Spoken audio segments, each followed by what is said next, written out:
Assalamualaikum warahmatullahi wabarakatuh. Apa kabar sahabat media sekalian? Mudah-mudahan kita selalu ada dalam lindungan Allah Subhanahu wa taala. Amin. Saudaraku, kali ini saya sedang berada di Jos Salon.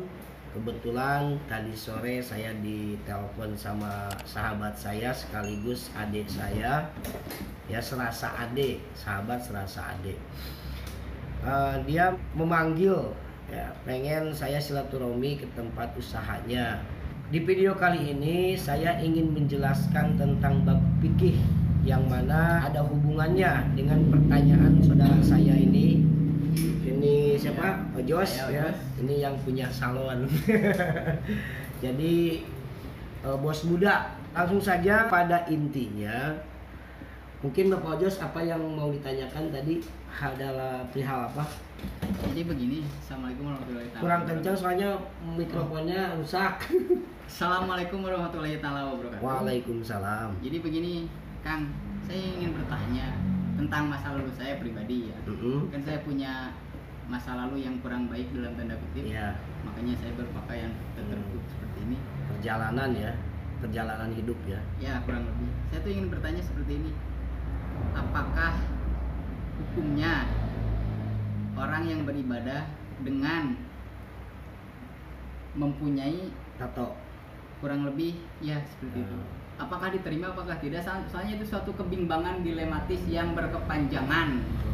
Saya ingin penjelasan sedetail mungkin. Jadi begini saudaraku, yang sahabat saya tanyakan ini bagaimana hukumnya mungkin ya yang dimaksud.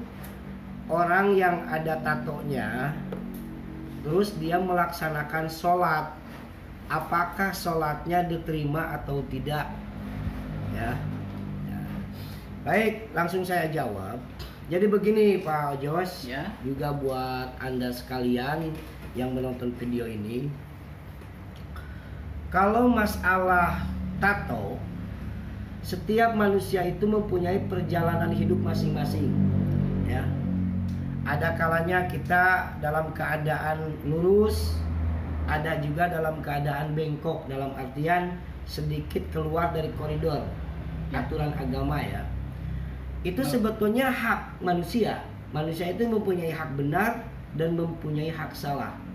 Nah, terus yang jadi pertanyaan tadi, bagaimana hukumnya orang yang sholat tapi ada tatonya, sah atau apa, diterima atau tidak, kan begitu pertanyaannya.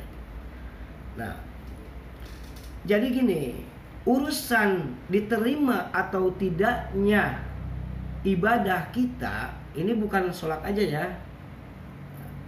Diterima atau tidaknya urusan ibadah kita itu urusannya bukan urusan kita. Itu adalah urusan Allah. Ya, perlu dicatat. Jadi setiap ibadah, apapun bentuknya ibadah itu, bukan urusan kita diterima dan tidaknya. Itu adalah urusan Allah. Urusan kita hanya satu, menjalankan kewajiban. Tidak ada alasan lain, tidak ada elat lain kecuali menjalankan perintah Allah, cukup itu. Nah, terus masalah tato tidak jadi halangan. Allah itu tidak memandang jasad manusia. Innallaha la yanzuru fi suwarikum wa absarikum wa ajsadikum lakinnallaha yanzuru fi qulubikum wa ma fihi. Nah, itu hadis qudsi ya. Artinya sebuah firman Allah yang tidak tersurat dalam Al-Qur'an. Disebutnya hadis qudsi. Nah, jadi sesungguhnya Allah itu tidak melihat, tidak menilai daripada kalian itu jasad kalian. Artinya Allah tidak melihat kalian dohiriah kalian.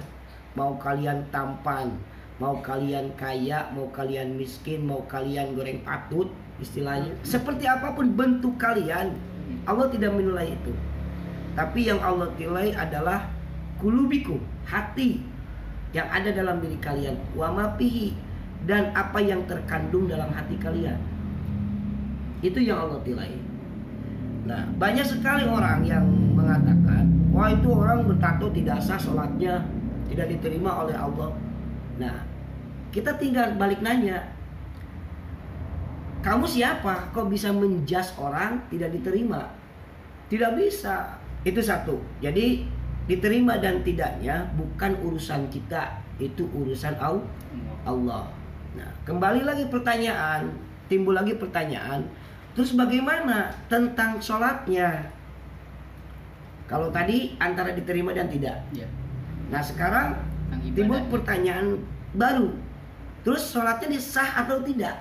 Nah, kan ada sah, ada diterima ya. Kalau sah ini secara hukum syariat, kalau diterima itu secara hukum hakikat, kan begitu.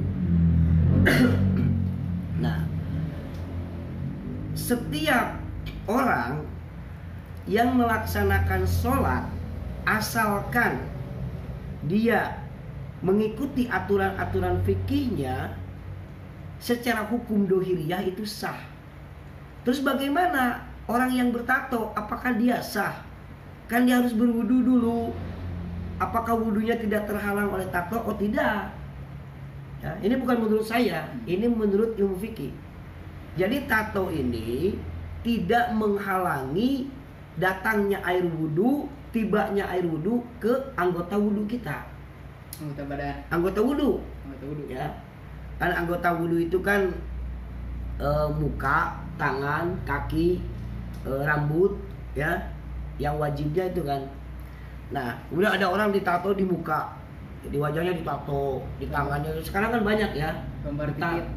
Entah itu gambar apa, entah itu seni atau apalah, ditato. Itu tidak menjadikan sebuah halangan untuk menjalankan ibadah kepada Allah. Jadi bagi orang yang bertato, Anda jangan merasa kecil diri, jangan merasa wah saya udah kepalang lah. Jangan. Innallaha ghafurur rahim. Selama Anda berniat untuk hijrah, bertobat kepada Allah, jangan merasa bahwa sholat Anda tidak sah. Secara fikih itu sah saja. Kenapa? Karena tato ini bukan di luar. Tato ini di dalam kulit, di luar daging. Ya, artinya si tato ini tidak menghalangi air wudu. Ya. Jadi yang menghalangi, yang membuat tidak sah wudunya ini yaitu sesuatu yang bisa menghalangi kita tibanya air ke kulit. Sedangkan tato kan di dalam kulit. Oke.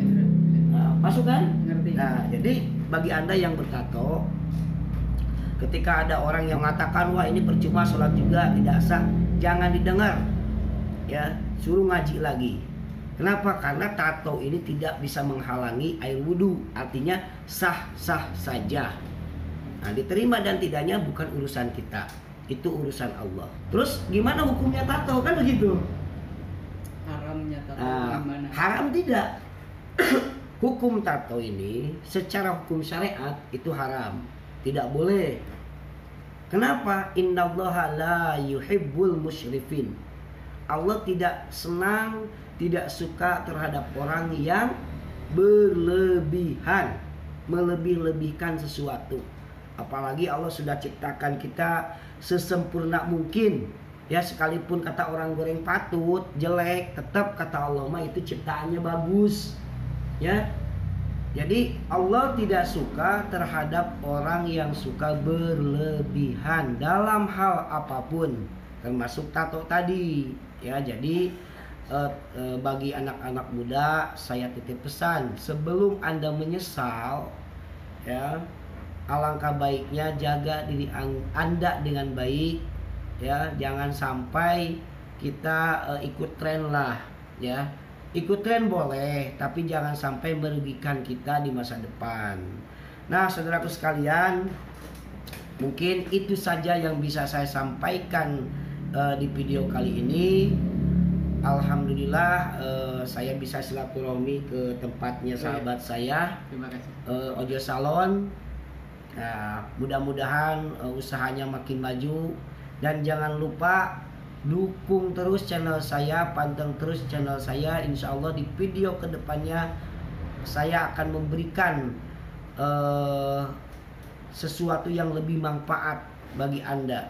Dan jika video ini bermanfaat, menarik bagi Anda dan bagi saudara Anda, silakan Anda dukung, like, komen, dan subrek ya.